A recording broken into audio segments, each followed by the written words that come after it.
String भनेको चाहिँ लेटरहरू लेखेको हुन्छ नि, यस्तो वाला डेटा टाइप हो। हामीले स्ट्रिङलाई चाहिँ धेरै जसो यस्तो कोट्सको भित्र हाल्छौँ।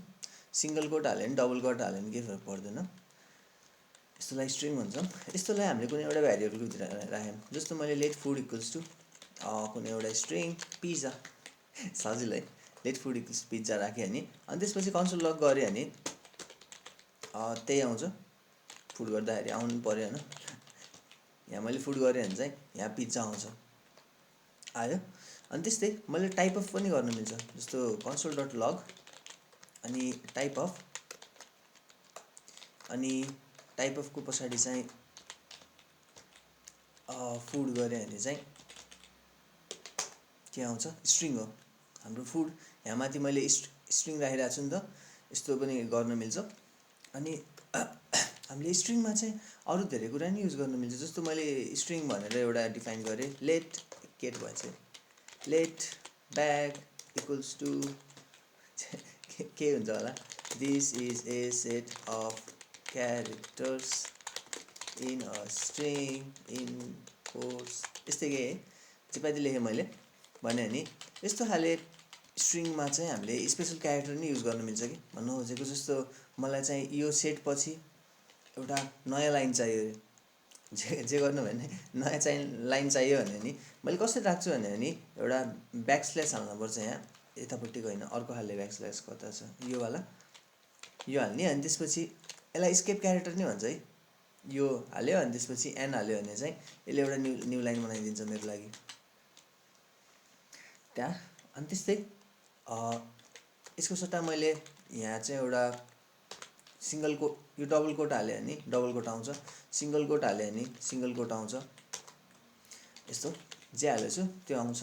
अनि एउटा मात्रै स्ल्यास हाल्यो भने चाहिँ ब्रेक गरिदिन्छ यसले, भनेको त्यो कन्टेन्टलाई त्यहाँबाट ठ्याक्कै ब्रेक गर्छ, फर्मेटिङको लागि हो। अनि त्यस्तै मैले स्ल्यास भी लेख्न नि मिल्छ, ब्याक स्ल्यास भी, यो गऱ्यो भने चाहिँ भर्टिकल ट्याब आउँछ त्यहाँ। अनि त्यस्तै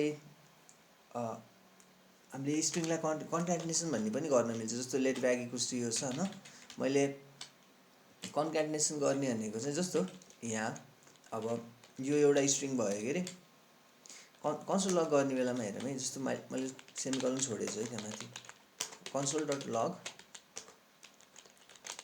डट लगमा अनि ब्याग अनि प्लस अनि त्यसपछि यहाँ अर्को स्ट्रिङ हो इज अ रफ टेक्स्ट भनेर यसरी कि यसरी मैले केही लेखेँ, यहाँ स्ट्रिङ छ अनि यहाँ चाहिँ फेरि अर्को भ्यारिएबल छ।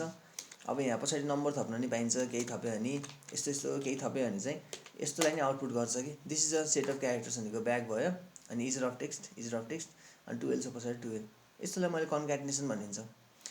यो स्ट्रिङ हो, यो एउटा भ्यारिएबल हो, अनि पछाडि एउटा स्ट्रिङ राखिरहेको छु अनि फेरि एउटा नम्बर राखेको छु, अनि यो चाहिँ सिन्ट्याक्स हो हामीले राख्ने, जस ब्याकेटको भित्र यहाँ प्लसले छुट्याउँदै जाने। यस्तो गर्न झ्याउ लाग्न सक्छ कहिलेकाहीँ भने नि, यसलाई हटाउनु पनि मिल्छ कि हामीले, यसलाई हटाउनु मन लाग्यो भने चाहिँ हामीले जे युज गर्न छ त्यसको अगाडि पछाडि यस्तो राखिदिने। यो चाहिँ के क्यारेक्टर हुन्छ यसलाई, जस माथिपट्टि हुन्छ, त्यो ट्याबको माथिपट्टि हुन्छ यो क्यारेक्टर, अनि यो क्यारेक्टर हाल्यो अनि त्यसपछि प्लस हटाउनु मिल्छ कि यो राखेपछि चाहिँ यो प्लसहरू सबै हटाउनु मिल्छ। अनि केही भ्यारिएबलहरू युज गऱ्यौँ भने चाहिँ त्यसको अगाडि एउटा डलर साइन अनि त्यसपछि कर्ली ब्रेसेस राख्नुपर्छ, यसले पनि त्यही काम गर्छ डिटो, त्यो गऱ्यो भने सेम काम गर्छ। यो भनेको चाहिँ अलि सजिलो हुन्छ कि जे होस्, यो कोड्सहरू नि हटाउनु पऱ्यो, हटाइनु भयो नहटाइनु भयो जे गर्नु भयो, जे यहाँ चाहिँ जे राखेको छ त्यही आउँछ। युज गर्ने चाहिँ यहाँ छेउमा यस्तो खाले क्यारेक्टर राख्नु पऱ्यो एउटा, यो वाला ट्याबको माथिको क्यारेक्टर, अनि भ्यारिएबल के युज गरेछ भने डलर साइन राखेर अनि यो कर्ली ब्रेसेस राखेर गर्नु पऱ्यो, यति हो। हामीले यस्तोलाई चाहिँ टेम्प्लेट युज गरेको भनिन्छ स्ट्रिङको लागि, यसले सजिलो बनाउँछ।